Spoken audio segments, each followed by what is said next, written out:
جہاں بارشوں کے سلسلے کا آغاز ہوا وہیں کچھ وقفہ ہوا تو سکھر میونسپل کارپوریشن نے فوری طور پر سڑکوں کی استرکاری کے کام کو شروع کر دیا تاکہ گڑھوں کو ختم کیا جا سکے اور سفری سہولتیں متاثر نہ ہو اور استرکاری کا کام جہاں شروع کیا گیا وہیں میونسپل کمشنر محمد علی شیخ کی جانب سے اسفالٹ پلانٹ کارپیٹ کے کام کو تیزی سے مکمل بھی کیا جا رہا تھا۔ محکمہ موسمیات کی جانب سے پیشن گوئی کے بعد وزیر اعلیٰ سندھ کے معاون خصوصی اور سابق میئر سکھر بیرسٹر ارسلان اسلام شیخ کے تعاون اور کوششوں سے ایڈمنسٹریٹر سکھر علی رضا انصاری نے فوری طور پر سڑکوں کی استرکاری کے کام کی آغاز کروایا تاکہ بارشوں میں تمام گھروں کو جتنا ممکن ہو سکے اس کو بھر دیا جائے تاکہ لوگوں کو سفری سہولتیں میسر آ سکیں۔ میونسپل کمشنر محمد علی شیخ جہاں کاموں کی خود نگرانی کر رہے ہیں، انہوں نے رات گئے دیر تک شہر کا دورہ بھی کیا اور پیچ ورک کے جاری کاموں کا معائنہ کرتے رہے۔ انہوں نے انجینئر نعمان کلوڑو، ہادی بخش اور عبدالرزاق بنگی کو ہدایتیں جاری کرتے ہوئے کہا کہ استرکاری کے کام کو معیار اور مقررہ وقت کے اندر مکمل کر لیا جائے تاکہ بارشوں سے پہلے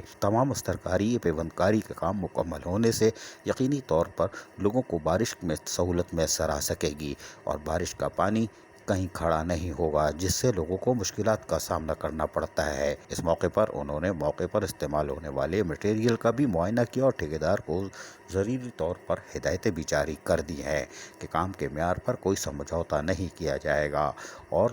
یہ پیسہ لوگوں کی ٹیکسوں کی کمائی سے لیا گیا ہے اور یہی پیسہ ان کو لوٹا رہے ہیں۔ یہی سرکار کا کام ہے اور بلدیاتی ادارے کا کام بھی یہی ہے کہ لوگوں کو بلدیاتی سہولتیں ان کی دہلیز پہ پہنچائی جائے۔ میونسپل کمشنر محمد علی شیخ نے کہا کہ سڑک کی پیوندکاری کرنے کے بعد مختلف علاقوں میں جہاں کام تیزی سے جاری ہے اس سے لوگوں کے ساتھ ساتھ کاروباری لوگوں کو بھی بعد میں بھی سہولتیں میسر آ سکیں گی۔ عزیز عارف KBS بلدیاتی نیوز۔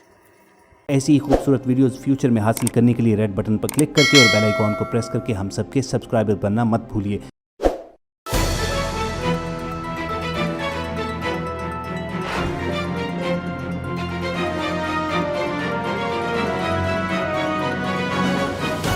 KBS